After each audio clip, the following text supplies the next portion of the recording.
adversaire. Dans cette vidéo, on va revenir sur 3 éléments essentiels. L'intérêt soudain de Pep Guardiola pour un latéral du Barça, la déclaration forte de Marcelo Bielsa en faveur du club catalan, et la dernière séance d'entraînement avant le match contre Séville, qui pourrait révéler beaucoup plus qu'on ne l'imagine. Restez avec moi jusqu'à la fin, car ce que je vais vous dévoiler pourrait bien changer votre manière de voir cette saison du Barça. Commençons par ce qui agite les réseaux depuis quelques heures. Pep Guardiola, l'ancien maître du jeu blaugrana, l'homme qui a donné au Barça certaines de ses plus belles pages, s'intéresserait aujourd'hui à un latéral du club. D'après les informations relayées par Renotici, il s'agirait d'un joueur clé de la rotation défensive de Hansi Flick. Le technicien de Manchester City verrait en lui un profil idéal pour renforcer sa ligne arrière. Et selon la même source, ce transfert potentiel pourrait même pousser Flick à revoir ses plans à court terme, voire à écarter certains noms de sa liste. Mais derrière cette rumeur se cache bien plus qu'un simple dossier de mercato. Guardiola connaît intimement la maison blaugrana, il sait comment fonctionne son ADN, comment les jeunes talents évoluent, comment la direction réagit face à la pression. En s'intéressant publiquement à un joueur du Barça, il envoie un signal fort, presque un message codé, au club de son cœur. Certains observateurs pensent que c'est une forme d'influence subtile, une manière de tester la solidité du nouveau projet dirigé par Flick. Du côté du Barça, cette information crée évidemment un climat de tension.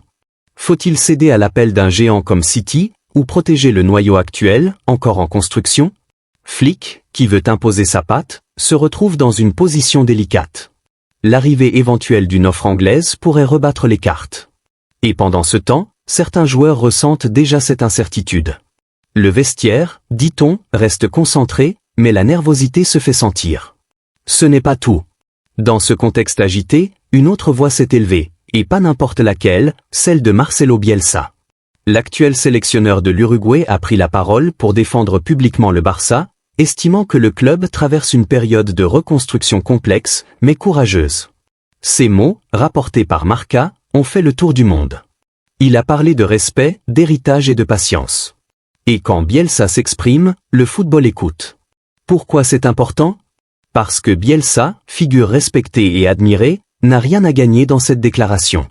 S'il défend le Barça, c'est qu'il croit en quelque chose de plus profond, une philosophie de jeu, une manière d'interpréter le football. En se positionnant ainsi, il redonne un peu d'air au club catalan, parfois étouffé par les critiques et les comparaisons. Mais cette prise de parole est aussi à double tranchant, elle ravive les attentes. Si le Barça échoue à produire du jeu ou à obtenir des résultats, les médias ne manqueront pas de souligner la contradiction entre les mots et la réalité du terrain. Dans les bureaux du club, on aurait accueilli cette déclaration avec gratitude, mais aussi prudence. Bielsa reste un électron libre. Son soutien fait du bien, mais il ne doit pas détourner l'équipe de son vrai objectif, regagner sa crédibilité par les performances. Et justement, toutes les attentions se tournent vers le prochain rendez-vous, le déplacement à Séville. Ce samedi, l'entraînement du Barça à la Ciutat Esportiva a été scruté dans les moindres détails. Selon ABC, Hansi Flick a misé sur une séance intense, orientée sur la réactivité et la transition rapide. Les journalistes présents ont noté plusieurs ajustements tactiques, un repositionnement du milieu de terrain, des séquences de pressing collectif, et une attention particulière portée aux montées des latéraux. Certains cadres ont été ménagés, tandis que d'autres, moins utilisés ces dernières semaines, ont semblé particulièrement investis. Les visages en disaient long. Entre concentration et tension, on sentait que le groupe voulait prouver quelque chose. Pour Flick, ce match contre Séville est plus qu'un simple test. C'est l'occasion de démontrer qu'il maîtrise son effectif, qu'il sait répondre aux doutes, et qu'il peut imposer une identité claire, malgré les rumeurs et les influences extérieures. L'entraîneur allemand n'a pas caché son agacement face au bruit de couloir, mais il sait que seule une victoire convaincante permettra de faire taire les critiques. Séville, de son côté, n'a rien d'un adversaire facile. À domicile, le club andalou sait hausser le ton, surtout face au Barça. Flick le sait, il faudra être solide derrière, précis dans la relance et échanger longuement sur la coordination offensive, pendant que Lamine Yamal testait des combinaisons rapides avec Lewandowski. De quoi donner de l'espoir à ceux qui attendent un Barça plus fluide, plus audacieux. Mais les enjeux vont bien au-delà de ce match.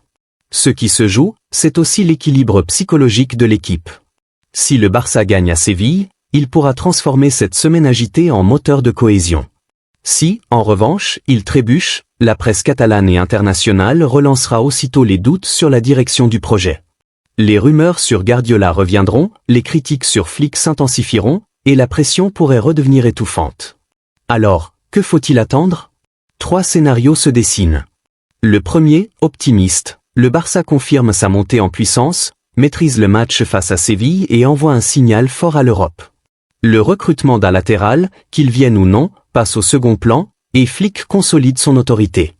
Le second, plus prudent, le Barça gagne sans briller, mais assure l'essentiel. Cela ne règle pas les débats, mais offre un répit bienvenu.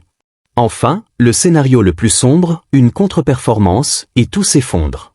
Les rumeurs deviennent des certitudes, les doutes des accusations, et la stabilité recherchée s'évapore. Dans tous les cas, le Barça doit faire preuve d'unité. Le club est à un moment charnière, où chaque mot, chaque décision et chaque regard peut influencer une preuve que malgré la tempête médiatique, malgré les doutes, l'équipe avance ensemble. Dans le vestiaire, on raconte que les joueurs se sont serrés la main longuement, certains même ont échangé des mots forts, c'est comme ça qu'on revient. Pendant ce temps, la presse européenne s'agite. Guardiola, interrogé sur son intérêt pour le latéral du Barça, esquive avec un sourire, c'est un joueur fantastique, mais il appartient à un grand club. Et j'ai beaucoup de respect pour le Barça. Une réponse élégante, mais qui entretient le mystère. Bielsa, lui, a salué le courage du groupe, parlant d'un Barça en reconstruction, mais fidèle à ses principes. Les fans, eux, reprennent espoir. Sur les réseaux, le mot renouveau revient sans cesse. Beaucoup voient dans cette semaine une métaphore du chemin du club, turbulente, mais pleine de promesses. Flick commence à gagner des cœurs. Ses choix tactiques, jugés timides au début, paraissent désormais cohérents. Et son discours d'après-match, simple mais sincère, sonne juste, le Barça ne peut pas être jugé sur ses rumeurs, mais sur son jeu. Nous ne parlons pas, nous travaillons. Cette phrase résume tout. Le club, pour renaître, doit retrouver cette humilité, cette culture du travail. Trop longtemps, le Barça a été enfermé dans le mythe de son passé glorieux. Aujourd'hui, c'est une nouvelle génération qui écrit une autre page, moins brillante peut-être, mais profondément humaine. On n'y trouve plus seulement des stars, mais des ouvriers du ballon, des jeunes qui rêvent, des cadres qui s'accrochent. Et c'est cette combinaison qui pourrait bien relancer la machine. Dans les prochains jours, la direction devra gérer plusieurs dossiers chauds. Le cas du latéral, évidemment, mais aussi celui des jeunes talents à prolonger, et la confiance à maintenir autour de Flick. Le club a besoin de stabilité. Les supporters, eux, demandent de la clarté. Si le Barça veut construire, il doit parler d'une seule voix. Guardiola et Bielsa peuvent admirer ou commenter, mais c'est bien ici, au Camp Nou, que l'avenir se décide. Et au fond, tout cela ramène à une vérité simple. Le Barça n'est jamais aussi fort que lorsqu'il doute de lui-même. Parce que c'est dans ces moments d'incertitude que naissent les plus belles réponses. On l'a vu ce soir, une équipe solidaire, un entraîneur déterminé, un public passionné. Tout n'est pas parfait, mais le feu sacré est là. Alors oui, cette saison sera encore longue. Il y aura d'autres tempêtes, d'autres rumeurs, d'autres polémiques. Mais tant que le Barça jouera avec ce cœur-là, tant qu'il refusera de baisser la tête, tant qu'il fera vibrer ses couleurs, il restera fidèle à sa devise, mais qu'un club. Et si toi aussi tu as ressenti cette émotion, si tu crois que le Barça peut retrouver sa grandeur pas à pas, abonne-toi maintenant, commente ce que tu as pensé du match, et dis-moi, ce soir, as-tu vu les premiers signes du renouveau? Partage cette vidéo avec un autre fan, fais vivre la discussion, et surtout, ne laisse jamais s'éteindre la voix des culés. Parce que ce club, c'est le nôtre, et tant qu'on y croit ensemble, il n'y a rien d'impossible.